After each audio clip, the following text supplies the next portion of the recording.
बच्चों, आपका स्वागत है एक बार फिर से। हम पढ़ रहे हैं बच्चों क्लास 6 की साइंस बुक का चैप्टर नंबर 3। उसमें हम देख रहे हैं कि कैसे हम फाइबर से फैब्रिक बनाते हैं, यानी सबसे छोटे हिस्से धागा जिसका बना होता है फाइबर, उससे हम कैसे कपड़े बनाते हैं। पहले के 2 पार्ट में हमने देखा फाइबर और फैब्रिक में क्या फ़र्क होता है। कपड़े को हमने उधेड़ा, फिर धागा आया, फिर धागे में से फाइबर निकला, किस किस टाइप के फाइबर होते हैं। और उनमें भी हमने कॉटन पढ़ा, जूट पढ़ा, कैसे कॉटन मिलता है, कैसे जूट मिलता है, और कैसे कॉटन से हम धागे बनाते हैं। उसके 2 तरीके थे, एक था वीविंग और दूसरा था नीटिंग। तो वीविंग बच्चों हमने कर लिया था पिछले वाले पार्ट में। आज हम करेंगे नीटिंग। ये भी एक बुनाई का ही तरीका है। तो देखते हैं इसमें क्या डिफरेंस है वीविंग से। चलिए, बस आप ध्यान से पढ़िए।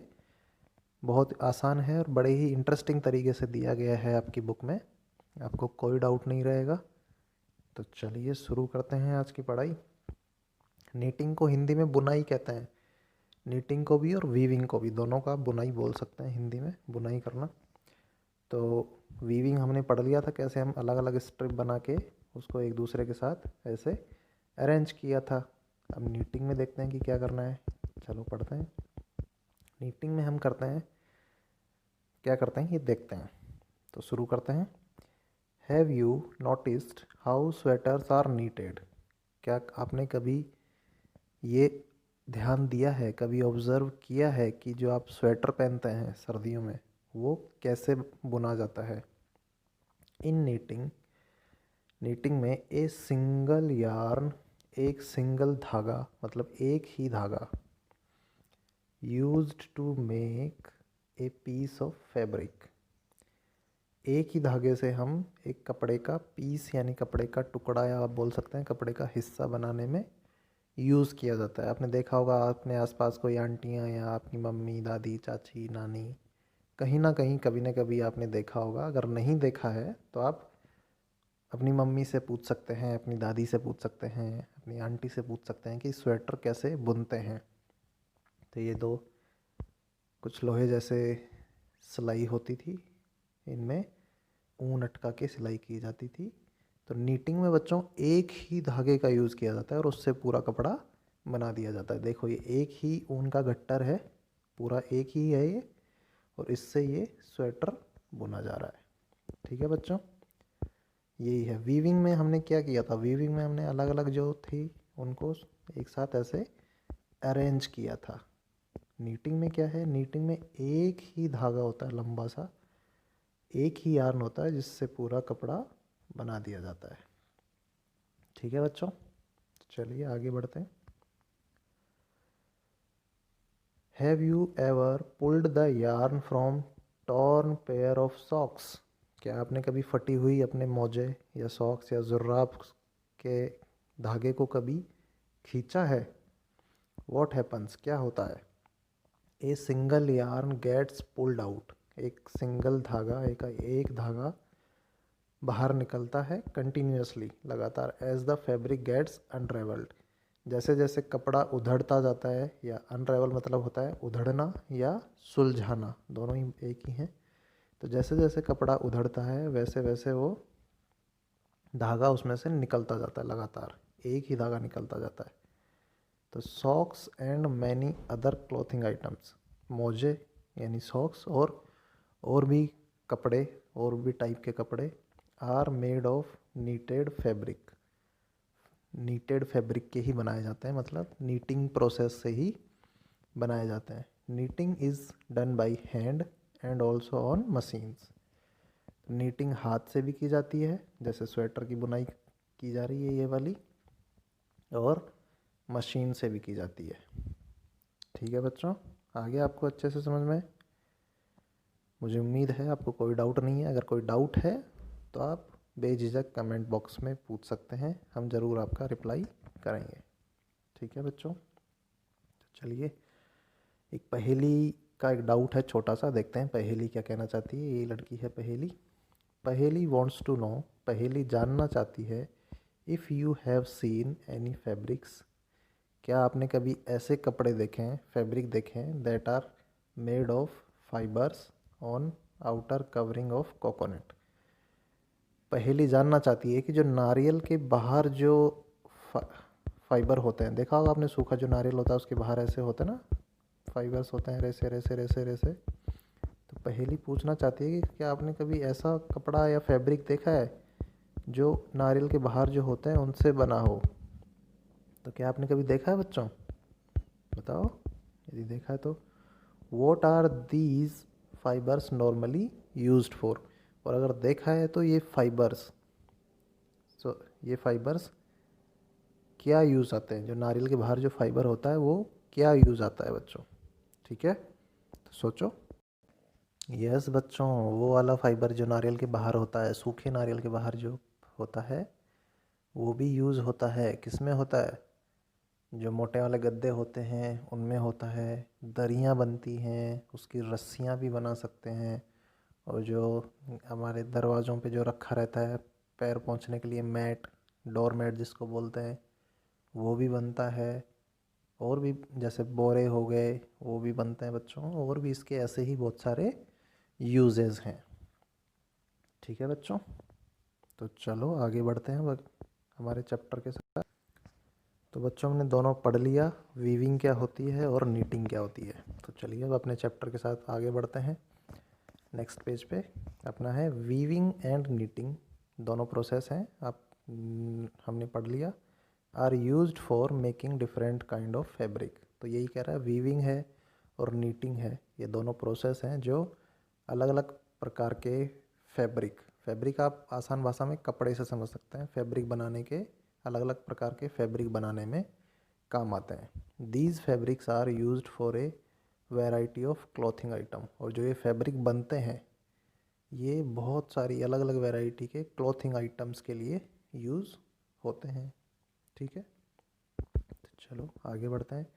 अब हमें पढ़ना है हिस्ट्री ऑफ क्लॉथिंग मटेरियल, मतलब कपड़ों का जो मटेरियल है उसका इतिहास क्या है, पहले क्या होता था, कैसे इसको आगे बढ़ावा मिला, शुरू शुरू में कैसे यूज़ किया।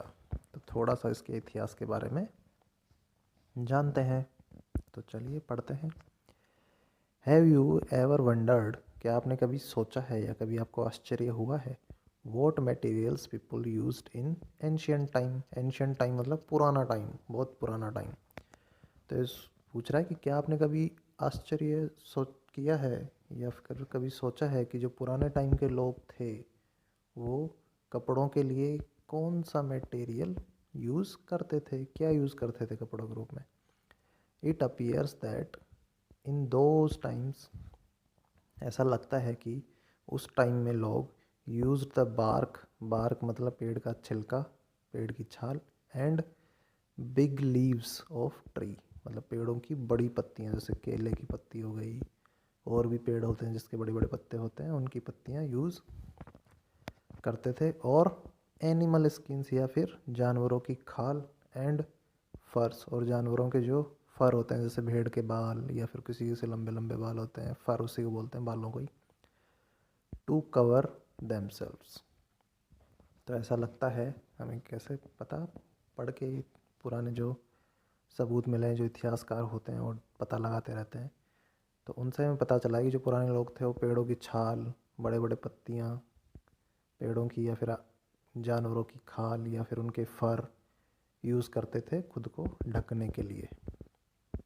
ठीक है, after people begin to settle, जब लोगों ने एक जगह रहना शुरू कर दिया, पहले लोग एक जगह नहीं रहते थे, ऐसे ही चलते थे, शिकार करते थे जंगलों में, फल सब्जियां ढूंढ ढूंढ के खाते थे आदिवासी की तरह। तो एक जगह नहीं रहते थे, वो ऐसे ही भटकते रहते थे भोजन की तलाश में।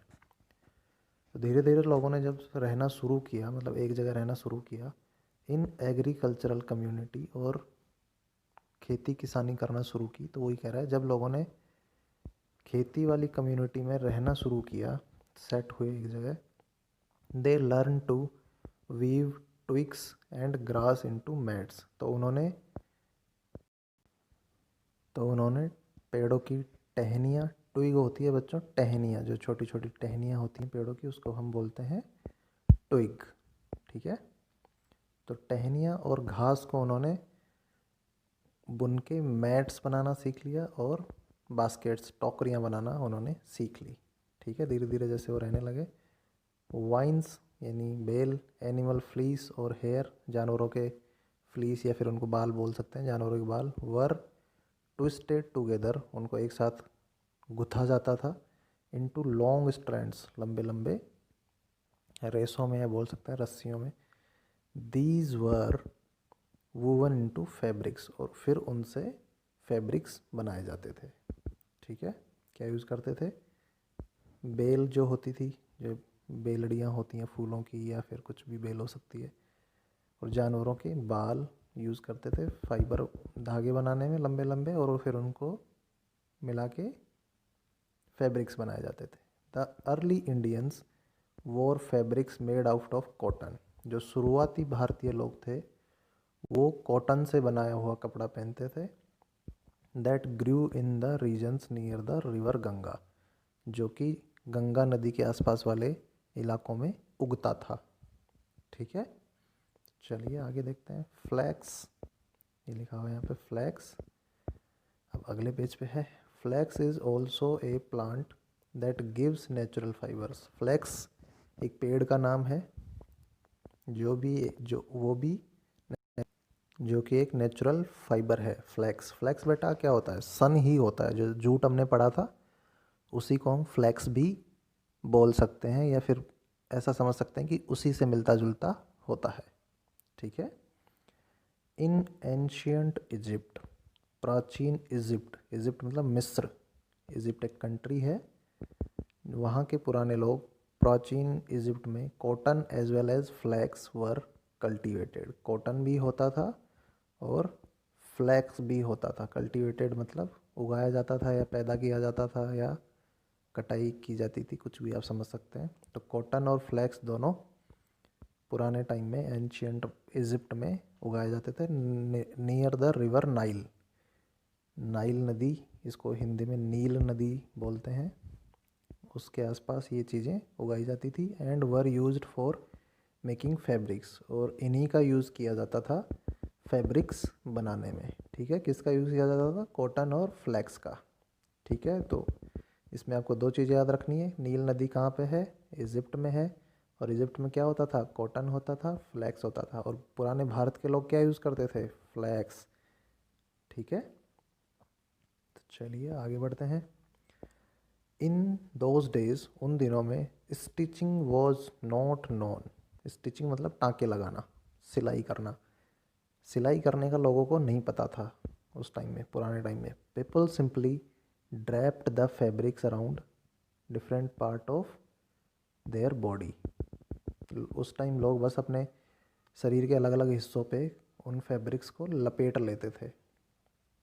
ठीक है, many different ways of draping fabrics were used, और ऐसे लपेटने के अलग अलग तरीके थे, अलग अलग जगह पे अलग अलग तरीके थे, अलग अलग लोगों के हिसाब से उनको लपेटने का अलग अलग तरीका था। ठीक है, जैसे आज भी हम देखते हैं लोगों का कपड़े पहनने का तरीका सब जगह अलग अलग है। साड़ी साड़ी एक जैसी होती है, लेकिन लोग उसको अलग अलग जगह पे अलग अलग तरीके से पहनते हैं। तो वैसे ही पहले भी था, फैब्रिक्स को अलग अलग तरीक़ों से वो लपेटते थे, क्योंकि सिलाई तो उस टाइम थी नहीं। With the invention of sewing needle, जो सिलने की जो सुई है उसके, सीविंग निडल मतलब सिलने वाली सुई, और इन्वेंशन मतलब आविष्कार। तो सुई के आविष्कार के साथ पीपल स्टार्टेड स्टिचिंग फैब्रिक्स, लोगों ने कपड़े सिलना शुरू कर दिया। टू मेक क्लॉथ्स, फैब्रिक्स से हमने अब क्लॉथ्स बना लिए। फैब्रिक आप कपड़ा ही है, लेकिन उसे, जैसे मान लो शर्ट है बिना सिली हुई, वो एक लंबा पूरा 3 मीटर का कपड़ा है, उसको हम बोलेंगे फैब्रिक। और जब ये शर्ट बन जाएगी तो इसके हम बोल देंगे क्लॉथ।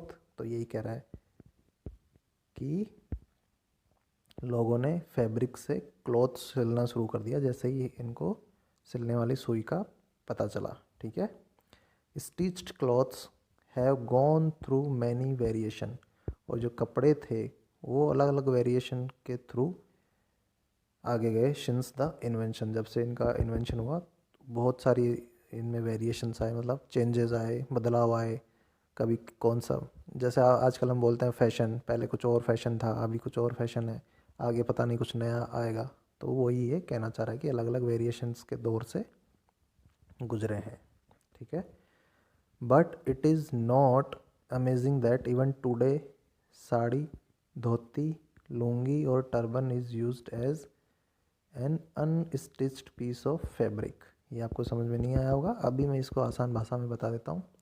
ये कह रहा है कि but it is not amazing, ये अमेजिंग नहीं है कि आज भी, इवन टुडे, आज भी साड़ी, साड़ी आपने देखी होगी, धोती आपने देखी होगी, लुंगी आपको पता होगी, और टर्बन, टर्बन मतलब पगड़ी, कहीं पे फेंटा भी बोलते हैं उसको, is used as an unstitched, आज भी बिना सिली हुई एक फैब्रिक के पीस के रूप में वो यूज़ की जाती है। आपने देखा होगा साड़ी का एक ही पूरा लंबा कपड़ा होता है, धोती भी ऐसी होती है, लुंगी भी ऐसी होती है, पगड़ी भी ऐसी होती है। तो बिना सिले हुए कपड़े आज भी यूज़ किए जाते हैं, ठीक है बच्चों। चलो आगे बढ़ते हैं। Just as there is a large variety in the food eaten all over our country, जैसे कि हमने देखा था, हमें पता है कि हमारे देश में अलग अलग जगहों पे खाने की इतनी सारी वैरायटीज़ हैं, अलग अलग स्टेट के हिसाब से, अलग अलग जगह के हिसाब से। ए large variety exist also in fabrics and clothing items, उसी प्रकार फैब्रिक्स में और क्लॉथिंग आइटम्स में वैरायटी मिलती है, ठीक है। तो लास्ट में आपको एक पिक्टोरियल यानी फ़ोटो, एक डायग्राम बना के आपको समझाया गया है, शॉर्टकट में देखते हैं। सबसे पहले हमें क्या मिलता है, कॉटन रोल्स मिलती हैं। सबसे पहले हमने खेत में से कॉटन रोल ले ली, ठीक है। उसके बाद हमने गिनिंग किया, गिनिंग आपको पता है, उसको क्या करते हैं, गिनिंग से फाइबर बनता है, फाइबर मतलब धागा, कॉटन रोल को गिनिंग की प्रोसेस से धागा बनाते हैं, ठीक है। उसके बाद उसको स्पिनिंग करके यार्न बना दिया जाता है। सॉरी मैंने यहाँ फाइबर बोला, फाइबर धागा नहीं, जो धागा जिस चीज़ का बना होता है। सबसे पहले कॉटन होती है, उसको हमने गिनिंग की तो उससे फाइबर बन गया, मतलब धागे का सबसे छोटा हिस्सा। फिर उन फाइबर्स को स्पिनिंग प्रोसेस के ज़रिए हम यार्न बनाते हैं, यार्न मतलब धागा, धागा बनाते हैं। फिर धागे से हम क्या करते हैं, धागे के हमने दो प्रोसेस, बुनने के हमने दो प्रोसेस पढ़े, नीटिंग और वीविंग। तो हम चाहे तो नीटिंग से कर लें, चाहे वीविंग से कर लें, लास्ट में फैब्रिक बन जाता है, ठीक है। दोनों का एक ही काम है, बनाना फैब्रिक की है, बस प्रोसेस अलग अलग है, तरीका अलग है। और फिर ये जो एक पूरा कपड़ा बन गया, तो इससे बाद में हम क्लॉथ्स बना लेते हैं, ठीक है। शर्ट बना ली, पैंट बना ली, अलग अलग जिसको जो पहनना है वो बना लिया, ठीक है बच्चों। तो ये हमारा चैप्टर एंड यहाँ पे, इसके लास्ट में कीवर्ड्स दिए हैं, ये देख लेते हैं। कॉटन वूल हमें पता है क्या होता है, कॉटन के पेड़ों से जो हमें मिलता है वो कॉटन वूल होता है। फैब्रिक हमें पता है, कपड़ा सिंपली मतलब बिना सिला हुआ कपड़ा। फाइबर हमें पता है क्या होता है, धागे का जो सबसे छोटा हिस्सा होता है, धागे जिससे मिलके बना होता है वो होता है फाइबर। नीटिंग का प्रोसेस हमें पता है, नीटिंग प्रोसेस क्या है, बुनाई बोलते हैं उसको, हम एक ही धागे से पूरा फैब्रिक बनाया जाता है। स्पिनिंग हमें पता है, स्पिनिंग से क्या करते हैं, अभी थोड़ी देर भी हमने पहले भी डिस्कस किया। स्पिनिंग से हम करते हैं फाइबर से धागा बनाने का काम, ठीक है। स्पिनिंग से फाइबर से धागा बन गया, वीविंग से धागे से फैब्रिक बन गया, धागे से कपड़ा बन गया। यार्न, यार्न मतलब धागा, ठीक है। तो इनमें कोई डाउट नहीं होगा आपको, मुझे पूरी उम्मीद है। आगे है बच्चों चैप्टर की समरी, चलिए समरी भी कर ही लेते हैं, फिर जो लास्ट पार्ट होएगा उसमें हम करेंगे एक्सरसाइज यानी क्वेश्चन आंसर, ठीक है। तो चलिए समरी देखते हैं। समरी मतलब जो भी हमने चैप्टर में पढ़ा उसका शॉर्ट फॉर्म में एक तरह से रिवीजन है। तो चलिए जल्दी जल्दी पढ़ लेते हैं। There is a variety of clothing material और फैब्रिक, ठीक है। ये कह रहा है फैब्रिक या फिर क्लॉथिंग मटेरियल की बहुत सारी वैरायटी हैं, सच एज कॉटन, कॉटन होता है, सिल्क होता है, वूल मतलब ऊन होता है, या फिर पॉलिस्टर हो सकता है, ठीक है। ये अलग अलग वैरायटी हैं फैब्रिक की या फिर क्लॉथिंग मटेरियल की, ठीक है। ये हमने देखा था। चलिए अगला पॉइंट देखते हैं। Fabrics are made from yarns, fabrics जो होते हैं वो यार्न्स के बने होते हैं, पता है हमें। कपड़ा किससे बना होता है? धागों से बना होता है। Which in turn are made from fibres, जो कि फाइबर्स से बनाया जाता है। कपड़ा बनाया जाता है धागों से और धागे बनाए जाते हैं फाइबर से। यानी इसकी भाषा में समझ लिए, कपड़ा मतलब फैब्रिक बनाया जाता है यार्न से यानी धागों से, और यार्न बनाया जाता है फाइबर से। ठीक है, यही कहना चाह रहा है वो, आसान भाषा में बता दिया मैंने। अगला है फाइबर्स आर ईदर नेचुरल और सिंथेटिक। अब जो फाइबर होते हैं वो या तो नेचुरल होते हैं या फिर बनाए जाते हैं। बनाए जाते हैं मतलब सिंथेटिक होते हैं। फाइबर्स यानी कपड़ा, फाइबर्स यानी जिससे धागा बना होता है। कॉटन, सूती, वूल, ऊनी, सिल्क, रेशमी and jute are some natural fibres. ये जो नाम है कॉटन, वूल, सिल्क, जूट, ये सब हमें नेचुरल तरीक़ों से मिलते हैं। वाइल जबकि नाइलॉन, पॉलिस्टर, ये बेटा फाइबर्स के नाम हैं। Nylon, polyester are some examples of synthetic fibres. ये ऐसे फाइबर हैं जो केमिकल प्रोसेस से बनाए जाते हैं, ये हमें नेचुरली नहीं मिलते, ये बनाए जाते हैं। तो ये हैं सिंथेटिक फाइबर्स के एग्जांपल। ठीक है, ये बेटा समरी आपके लिए इम्पोर्टेंट है। जो हमने पूरा चैप्टर डिस्कस किया उसका एक तरह से रिवीजन है ये। Fibres like cotton and jute are obtained from plant. हमने पढ़ा था कॉटन और जूट है वो हमें कहाँ से मिलता है? प्लांट से मिलते हैं। ठीक है, चलो अगला देखते हैं। The process of making yarn, धागा बनाने का प्रोसेस। फ्रॉम फाइबर्स, फाइबर से जो धागा बनाया जाता है उसको हम स्पिनिंग कहते हैं। ये थोड़ी देर पहले भी देखा हमने, पीछे देखा था। फाइबर से जो यार्न बनाया जाता है उसको हम स्पिनिंग कहते हैं। Fabric from yarns is made by weaving and knitting. धागों से जो कपड़ा बनाया जाता है वो या तो नीटिंग से बनाया जाता है या फिर वीविंग से बनाया जाता है, ये भी हमने पढ़ा था। तो बच्चों इस वाले पार्ट में इतना ही। नेक्स्ट पार्ट में हम इसकी एक्सरसाइज डिस्कस करेंगे बड़े अच्छे से। तो चलिए फिर मिलते हैं अगले वीडियो में एक्सरसाइज के साथ। तब तक के लिए बाय बाय, अपना ध्यान रखिए, अच्छे से पढ़ाई कीजिए। Thank you.